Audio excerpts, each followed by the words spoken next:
My name is Gavin Evans, and this is my review of the 2017 remake of It. And this review will have spoilers, so there's your warning. But I remember when this movie came out, and it was huge. Like, everybody saw this movie, even the people who don't watch scary movies, and everybody loved it, myself included. But plenty of time has passed, and I just rewatched it for the second time, and I still like it,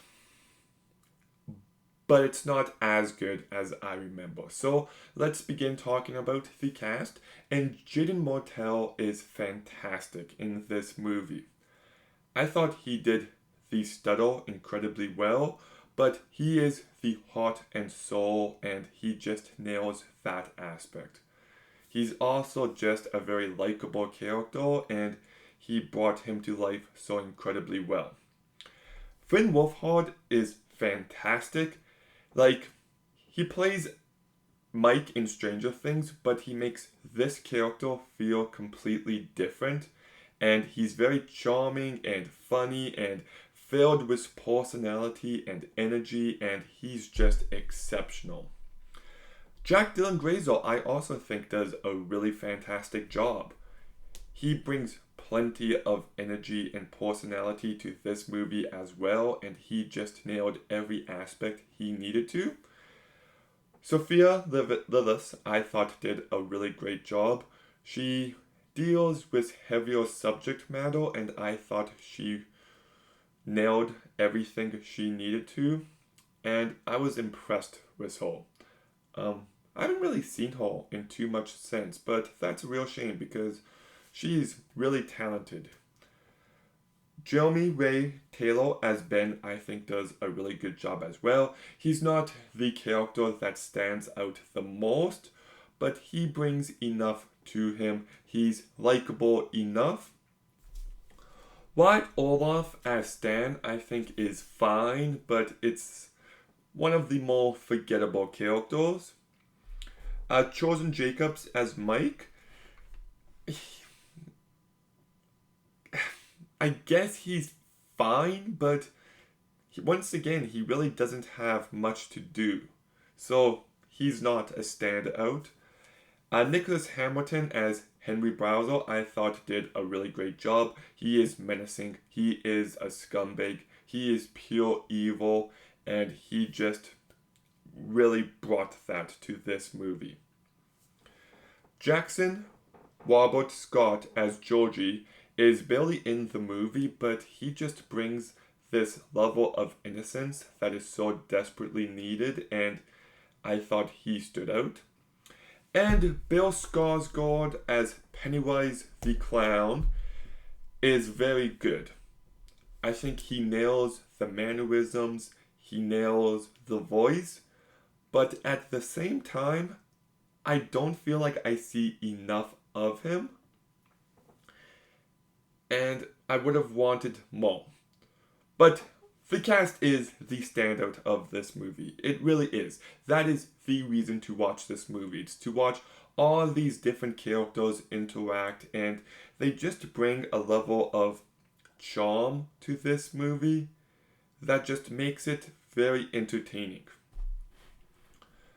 I think the movie can also be quite funny. Just watching these kids banter is really sharp and just makes for some good laughs. And the movie can be emotional. I love how they actually have Bill grieving over Georgie, and that scene at the end where he finds the raincoat and everybody comforts him. It's a really nice scene. It really is. So, yeah, I think they nail so much about these characters, especially how each scale affects them on a deeply personal level that was real well thought out. I thought everything with Bev and her dad was really disturbing and unnerving. And I do like how weird this movie can get. Like, it's bonkers, it's insane, and it's entertaining. But my issue with this movie is the direction by Andy Muschietti. Beginning with the obvious issue of the CGI is absolutely atrocious. It takes me completely out of this movie time and time again. That painting that comes to life is just stupid. And there's so many times where the movie focuses more on the CGI, and I found it to be a baffling decision. I also just didn't really find this movie to be scary. The opening scene with Joji and Pennywise is fantastic. That is the scariest scene of this movie. And the scene in the garage with the projector starts off scary, but then it goes too big for its own good and it lost me. But every other attempt at being scary just fell flat to me to an embarrassing degree.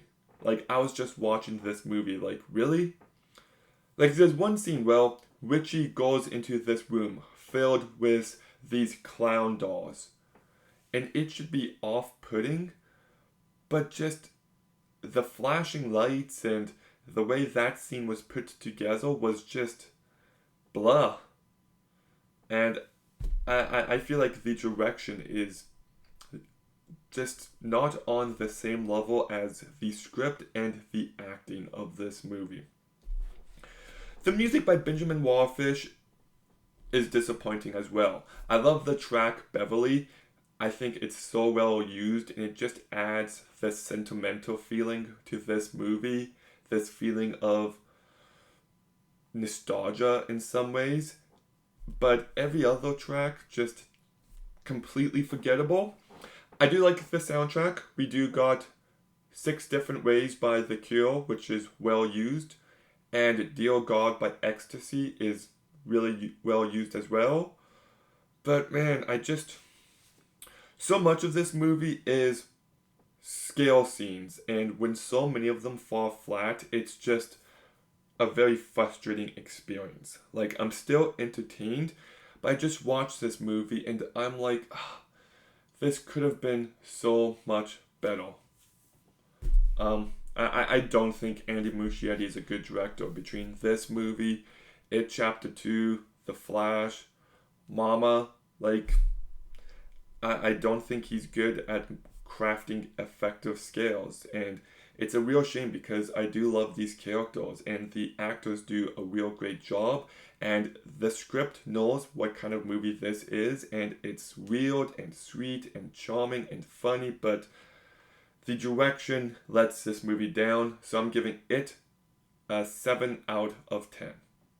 Okay, have you seen It? What did you think about it? Let me know in the comments down below. Make sure you like, comment, subscribe. Stay tuned for more videos soon. And Gavin, out.